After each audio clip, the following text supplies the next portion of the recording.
Welcome to r/Am I the Jerk, where Karen is throwing a vegan Thanksgiving and OP is not happy about it. Am I the jerk for telling my vegan friend I don't want to come over for Thanksgiving dinner? I, 54 female, have a friend who's 55 female who went vegan 10 years ago. We've been friends for over 20 years and we're part of a large group, about 15 to 20 people, who switch off cooking dinner on Thanksgiving for whoever is in town. Ever since Anne went vegan, we've always accommodated her dietary restrictions by ensuring there's at least a tofurkey, one vegan side dish, and one vegan dessert. This year, Anne jumped in early and, for the first time ever, volunteered to cook Thanksgiving dinner. This sounded fine to everyone until she informed us in the group chat that the entire dinner would be 100% vegan.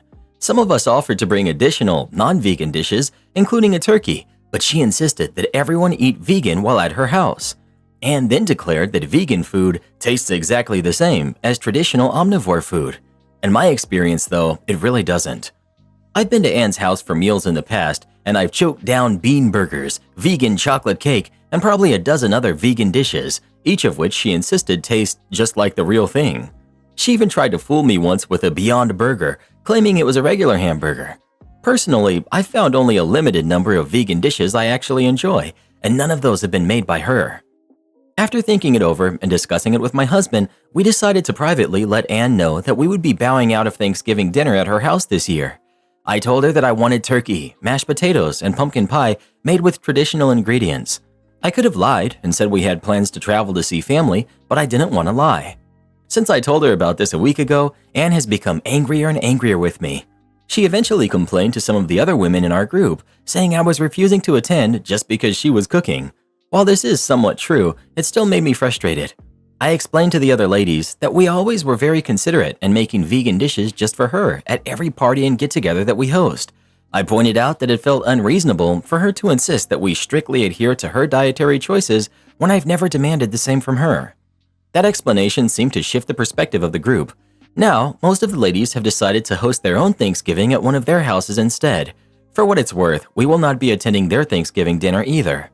My husband says we probably should have lied about going out of town, or at the very least, kept the reasoning to ourselves and avoided explaining things to the other ladies.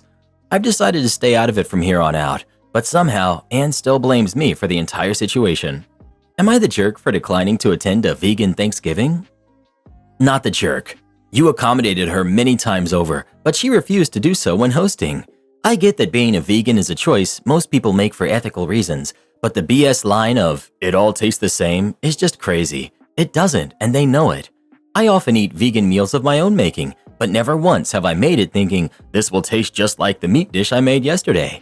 I know it doesn't, and I'm happy with my veggies. Hopefully, Anne takes this as the eye-opening it needs to be. Her beliefs and choices are not something everyone will adopt, and the more she forces it on people, the more those people will reject the idea. I hope she enjoys her Thanksgiving alone, because until she returns the graciousness of providing food for everyone at the table to enjoy based on their choices, that's how she'll be spending it. Not the jerk. And she needs to be careful about slipping people food and lying about what it is. Beyond Burger contains pea protein, which could send people with severe nut allergies directly to the hospital. Frequently, if people are allergic to nuts, they're also allergic to peas. Am I the jerk because my dirty coworker got fired after I stopped giving him a ride to work? So, I've been getting some criticism at work because a well-liked coworker of ours got fired for repeated absences after I stopped giving him a ride to work. As background, I'm an active-duty military mid-level healthcare provider, and he was an entry-level civilian contractor. We both worked at a large military hospital.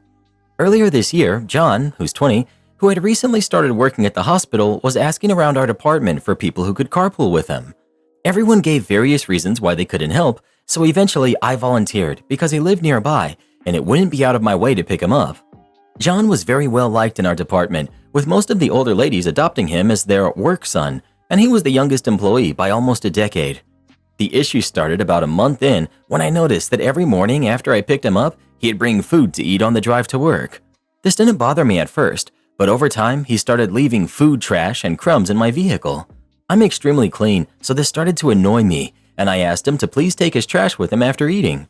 However, he kept eating in the car and continued to forget to clean up after himself. I got tired of constantly reminding him, so I started just throwing the trash away myself. After doing this a few times, I decided to leave the trash to see if he had noticed and clean it up. He didn't. Weeks went by, and the empty water bottles, Red Bull cans, candy wrappers, and containers piled up on the passenger side door and floorboard. Finally, I asked politely, "Could you take that trash with you?" His response was, "Yeah, of course, I don't mind," which made me feel like he thought it was my trash, and he was doing me a favor by taking it. There's more I could say, but to keep it short, I gave him an ultimatum. He needed to clean up after himself and respect my car, or he'd need to find another ride. Not even a week later, he was eating a meal with flaky crackers and crumbs were spilling all over his lap. When we pulled into the parking garage, he casually brushed the crumbs from his lap onto my carpet. We left the car, went to work, and when I returned to my car after my shift, there were ants inside. That was the last straw for me. I made up an excuse and told him I couldn't give him rides anymore. He took it well, and our carpool arrangement ended. Over the next few weeks, though, his tardiness started piling up.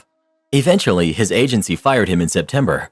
While we're not privy to contractors' personal issues, everyone assumed he was fired for being chronically late.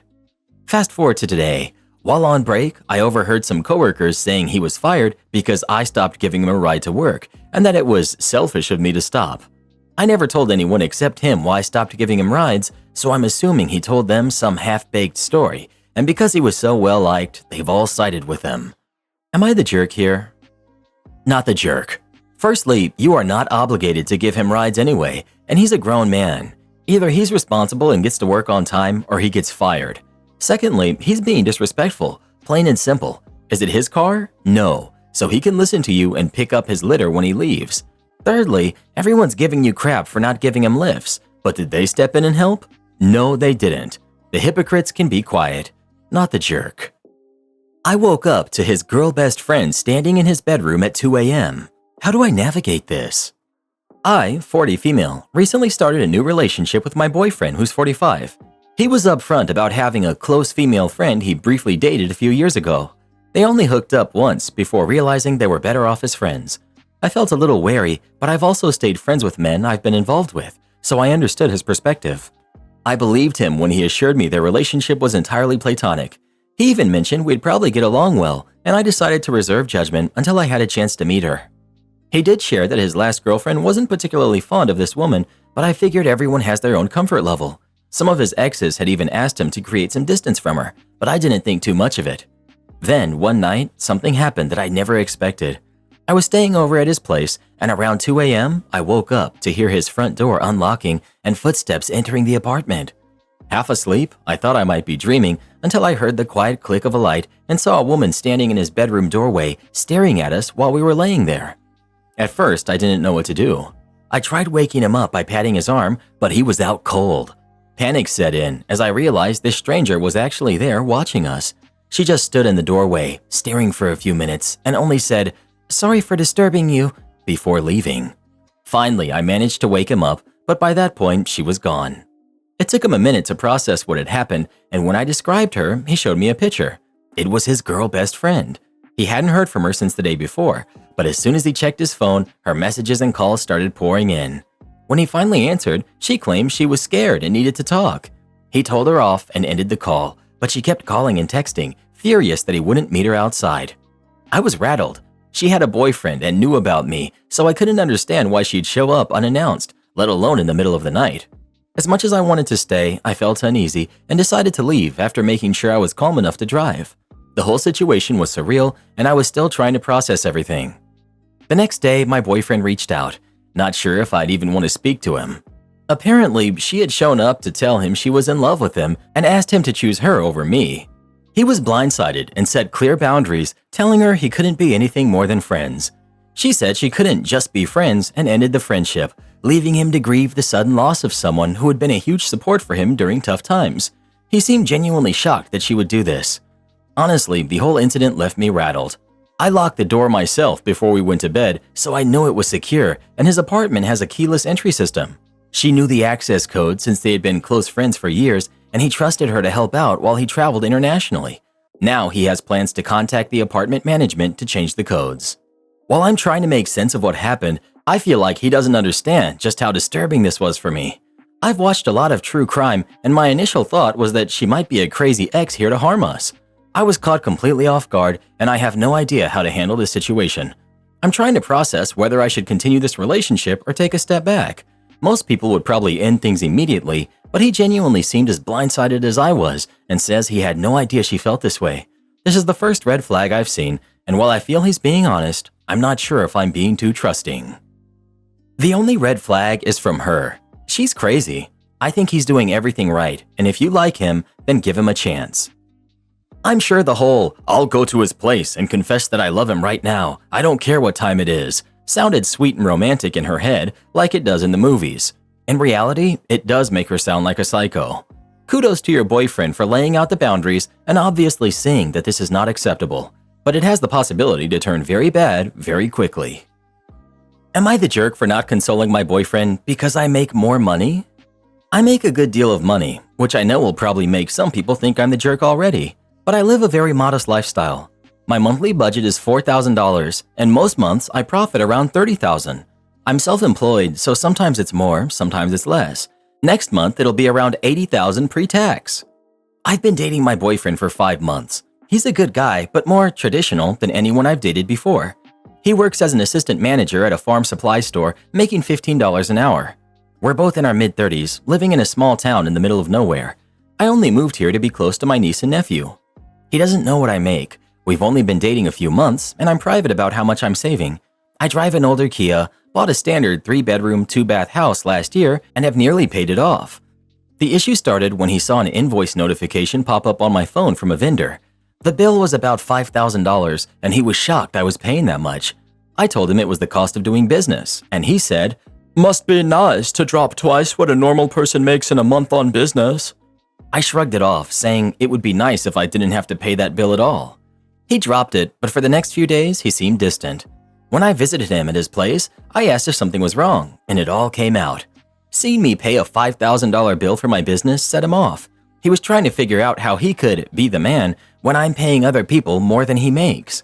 I did not like the implication, so I asked if he freaks out when a farmer drops thousands on equipment. He said that was different, and then asked how much I make.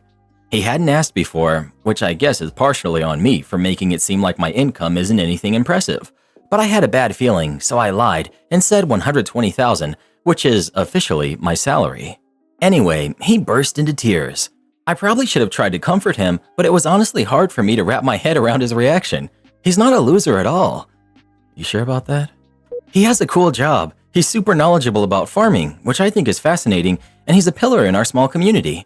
Everyone around here knows him, but instead of being proud or happy for me, he was upset that I make more money than he ever will. I think I dropped the ball when I told him he was going to have to find a way to be okay with not being the provider. Then I just left. I couldn't figure out a way to make him feel better without lying more or downplaying my accomplishments. I guess I could have said that working in a farm store is super manly or something. It's easy to think of these things after the fact. My guess is he's having a mini midlife crisis, but it's hard to not feel like I'm bearing the brunt of it. It feels unfair that my success makes him feel bad. If I found out he secretly had family money, I'd be happy for him. But for him, seeing that I can cover a $5,000 bill for my business made him feel like less of a man. That feels like a him problem, and honestly, I'm still kind of upset about it.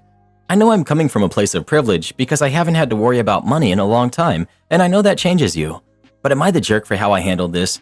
Also, what do I do now? Update. Not a huge surprise to anyone, but we talked things out. A big reason he reacted badly was because he's in a tough spot. We live in a very rural area, and $15 an hour is basically the top pay he can get unless he makes a significant life change, like moving away, switching careers when there aren't many options, or winning the lottery. The stress had been getting to him, and he didn't handle it well. He apologized, and we limped along for a few more weeks, but he started making little digs at my career, saying things like how it's wild that I make more money than a doctor without saving lives, and that it's ridiculous I earn so much for silly projects. Typing these out, they sound like minor nitpicks, but I didn't like the resentment behind them. Instead of being happy that his girlfriend is doing well, it felt like he saw me as a reflection of his own failure. I mean, I'm genuinely concerned about the future. I know AI is a threat to my industry, but if I somehow continue to do well, how would I even explain that to him without him freaking out? I decided to break things off. He didn't seem too upset, so I guess it was the right choice, though now one of the local churches has reached out to me for a donation for their charity. Somehow, they know I'm a high earner even though I keep it private. I use a registered agent for my LLC, so I suspect he's been telling people about my income. It's a small town, so that's just great. Your ex is going to be miserable no matter what. Either he'll end up with someone who earns nothing and he'll be trying to support a family of 4 plus on his $15 an hour, or he'll date another woman who earns money and then throw a tantrum whenever she earns more than him. My thoughts exactly. It's going to be awfully hard to be the big manly breadwinner at $15 an hour, no matter how rural. He's going to have a hard life for himself. OP dodged such a bullet. It wasn't just that the boyfriend was making digs, it was the utter lack of understanding of how business works. The knowledge gap and income gap was way too much for this relationship to ever make sense. There's a reason OP's ex is an assistant manager and not a manager. That $5,000 invoice? A restaurant owner hopes to take home $500 for every $5,000 they spend on rent, staff, and supplies. Business loans are paid out of that $500. Hi, do you own this property? Telemarketers can be annoying, but these "can I buy your house" callers have pushed me to a whole new level of irritation. They used to use fake company names like Home Builders Inc. I decided to do some digging and managed to contact the actual owner of one of these supposed companies. He was based in Minnesota. He told me that a company in Egypt sells these kind of sales leads to American companies, which lets them skirt the legalities of digging through public records for personal information. To deal with this, he advised me to pretend to be interested in selling my house, give some vague, incorrect information to the Egyptian caller, and wait for the call back from the US-based company. So I did exactly that. Eventually, I was connected to someone from Northern Ohio. When I confronted him about what he was doing and mentioned the legality of it, he hung up and blocked me. I kept calling from different numbers until he finally disconnected his line. It felt like a small win, but it's not even the main story here. The calls kept coming, so trolling has become my new favorite hobby. I now beat them to the punch, asking if they want to sell their house, asking how things are in Egypt or what the pyramids are like. Sometimes I try to order pizza, put them on hold, and see how long they'll last, or just change the subject completely. My biggest win? When they asked if I had any other properties to sell, I replied, "In fact, I do. 1600 Pennsylvania Avenue, District of Columbia." For anyone unfamiliar, that's the White House. My Egyptian caller didn't seem to know the address and took all my information.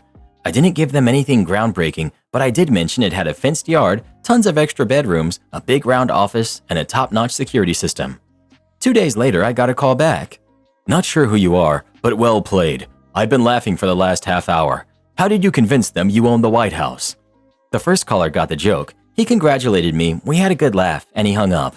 But then, about an hour later, another person called who wasn't laughing. "I'm trying to figure out why I got a sales lead on the White House," he said. "I don't think it's funny." "That's tough," I shot back, "because I think it's hysterical. Not only did you waste money on a useless sales lead, but now I'm wasting your time." He told me to buzz off, but I'm honestly not mad. Am I the jerk for calling off the wedding after my fiancé gave his ex closure without telling me? I, 28 female, have been with my fiancé, Tom, who's 30, for 3 years. He and his ex, Sarah, were together for 6 years before we met, and she's been a shadow hanging over us the entire time. At first, I understood. They shared a lot of history, and breakups can be tough, but we're supposed to be each other's future now. We're planning our wedding and building a life together, and I thought he was done with the past. A month ago, Tom received a random message from Sarah asking for closure. He didn't tell me about it, and instead of ignoring it or at least discussing it with me, he responded and met up with her. I found out when I saw a message on his phone that said, "Thanks for last night." My heart dropped. When I confronted him, he swore nothing physical happened, insisting he stayed over until early morning just talking.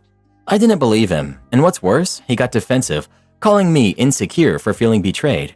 He said Sarah deserved closure and that I should understand since he's with me now. The more we talked, the more I realized he doesn't think he did anything wrong. I tried to explain how hurtful it was that he hid this, especially when he didn't need to, but he made me feel like I was the problem for being jealous of a friendship. But here's the kicker. Tom then had the audacity to tell me that this needed to happen so he could truly move on. He even suggested that Sarah should come to the wedding as a friend to show everyone there's no bad blood. I was stunned. How could he think it's appropriate to invite his ex to our wedding, someone he apparently still feels the need to support? I've since called off the wedding, saying I need time to think, but my family and friends are split. Half say I should be able to trust him if he says nothing happened, while others think I'm totally justified. Meanwhile, Tom has been telling our friends that I'm controlling and making a big deal out of nothing, and now I'm second-guessing myself. Am I the jerk for putting my foot down, or am I overreacting to something that really was innocent? Not the jerk. Okay, let's say he didn't cheat. He prioritized her feelings and emotional well-being over yours. He's not ready to prioritize you and therefore not ready to marry you. Okay, let's say he got closure for him. Then he wasn't ready for a relationship, let alone marriage to anyone. This is not your person. I promise you there is someone out there.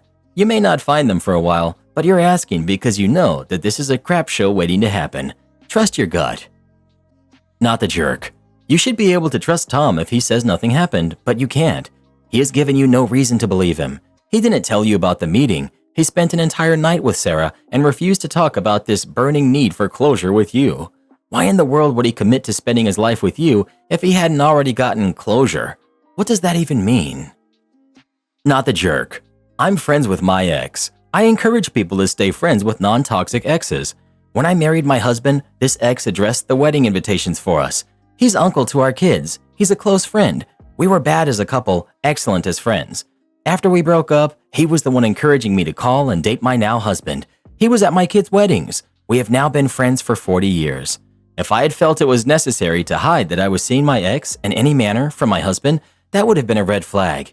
If you need closure from your ex near your wedding, you aren't ready to get married. My girlfriend had her ex over in my apartment while I was at work, so I kicked her out. Me, 35 male, and my girlfriend Sarah, who's 35 female, have been together for 4 years now. She has a son, Nathan, who's 9, with her ex, Mark, who's 36. Sarah has full custody of Nathan, with her ex having scheduled visitations 1 weekend every month. Sarah and Nathan moved in with me a little over a year and a half ago, and in my perspective, it was a little rocky at first.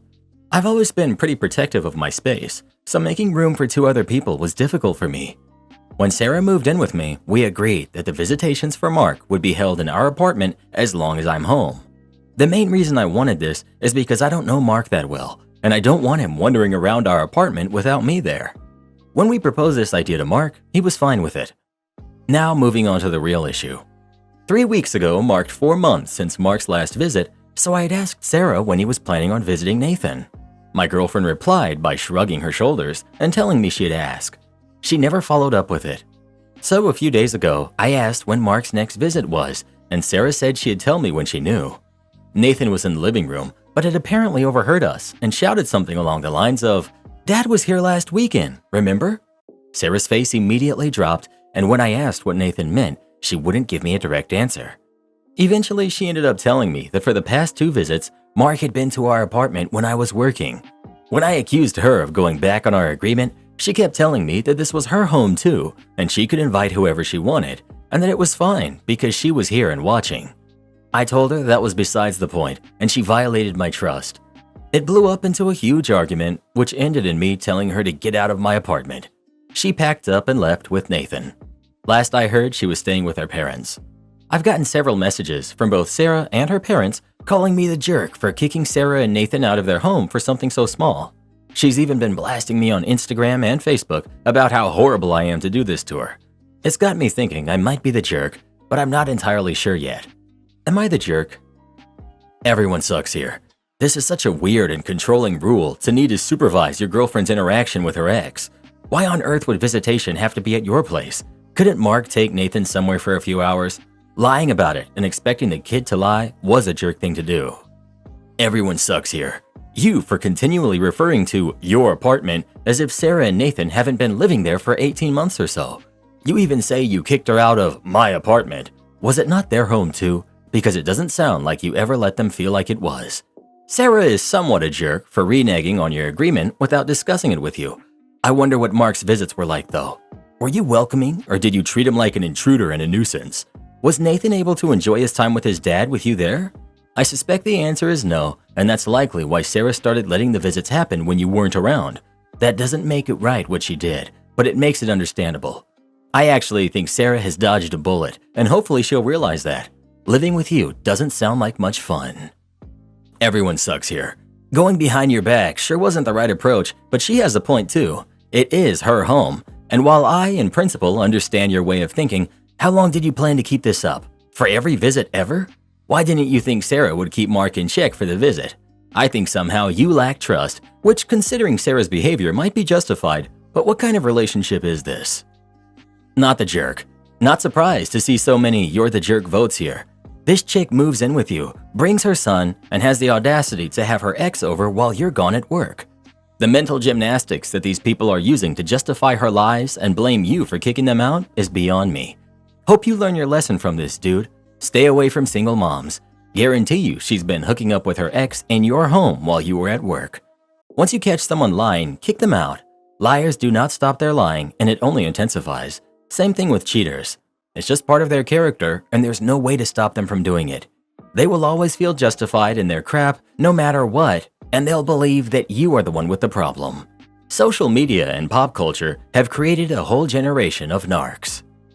Am I the jerk for asking my girlfriend to clean 100% of our apartment? I, 30 male, live with my long-term girlfriend, who's 27 female, in a major city.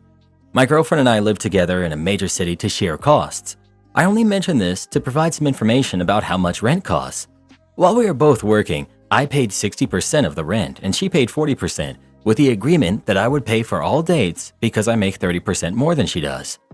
My girlfriend has felt depressed with her career choice, so I suggested that she quit her job and take some classes to gain certifications in a career she would like.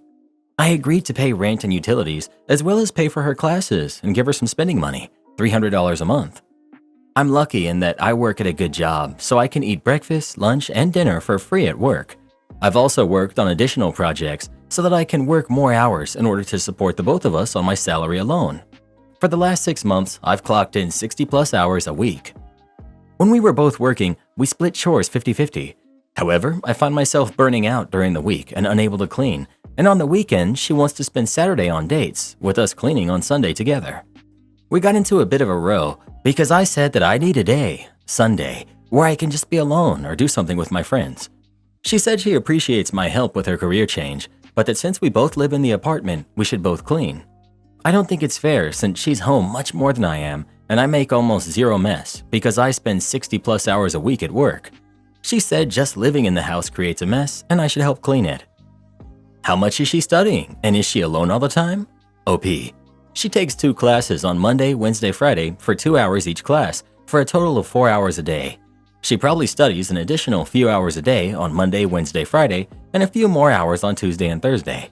These are online classes, so there's no commute involved. She spends a minimum 24 hours a week studying. To be honest, I don't understand why people think that she is by herself the other days. She's doing distance learning and has friends in the city she can see whenever schedules align. There's no kids or pets to take care of. More info on scheduling and chores he does. Monday through Friday, I'm not home from 8:30 a.m. to 10 p.m. plus due to commute times and work. The only mess would be towels. Edit, I wash my own laundry. I don't use any dishes because I eat at work. Saturdays we have a date, so we go out to eat. I also don't snack at home because I get home at 10 p.m. and I wake up at 7:30 a.m. I do game, but I play phone games. The mess is just general living messes. I only do my own laundry at home. Everything else I would ask her to do. I don't refuse to do the trash, and if I'm going out, I'll take it out. But I can't make the bed because she wakes up at 10 a.m. and I wake up at 7:45, so I can leave at 8:30. What he's paying for. For pay, I pay rent, education expenses, food, mostly hers, cell phone, and I give her $300. Get a cleaner. So at the current rate of spending, a cleaner would be a bit rough. It would eat into her spending money. I'm fortunate that my food and transportation costs are covered by my work, free meals and a subway card. But without that, I don't think this situation would be feasible. She's a leech. OP. I don't think that. When we were both working, she was phenomenal at her job and her course studies are going great. I wouldn't call her a leech at all, but I am feeling some burnout and I do want her to do the cleaning. How much time are you two spending cleaning on Saturdays? It takes about 4 hours total. Some of the time is dead time, such as waiting for the washer and dryer to finish. We clean the study room, the bedroom, the bathroom, and the living room. The bed sheets and such are washed weekly, and so are my clothes. I actually prefer to wash my own clothes and would do this on Saturday morning since I like to hang dry my shirts and pants to avoid shrinkage and increase their life. Couldn't she get a part-time job? OP. I'm not sure a part-time job would be worth it in regards to cost and benefit. Part of me thinks it's only another 6 months, and it would be better to have her focus on passing her certification exams the first time around, as these tests aren't cheap either. She'd only work a few hours a week, but the mental toll would be much higher than just the hours worked, commute, scheduling, maybe a bad boss or coworkers. You should have talked about this before she quit. OP, we didn't do the math properly together. Both of us didn't think I'd need to do an additional 80 hours of work a month to pay for everything. I also didn't expect to be this burnt out from working and doing the chores, so that wasn't talked about either. Update. I asked my girlfriend if we could speak before our date night. I told her that I wouldn't expect her to do 100% of the chores and that I would continue to do my laundry and do my dishes from Sunday, but I can't do the shared laundry or the other shared chores. She said that it's still not fair since we both contribute to the mess of the house just by the fact that we both live here. I then suggested that we cut down her allowance and use that money to pay for a cleaner once a week on Sunday so both of us would be free. She didn't complain about the drop in money here, but she said that her cleaning or a cleaner doing it made no real difference because she would want to stay at the house because she couldn't trust a stranger to clean unsupervised because she might steal something. Basically, I went through a few different situations, and in the end, they all resulted in the same answer by her. So I broke up. I have 5 months left on this place, so I'm just going to transfer the lease over, pay my 5 months, and let her keep anything that's not explicitly mine, such as the PS5, my laptop, etc.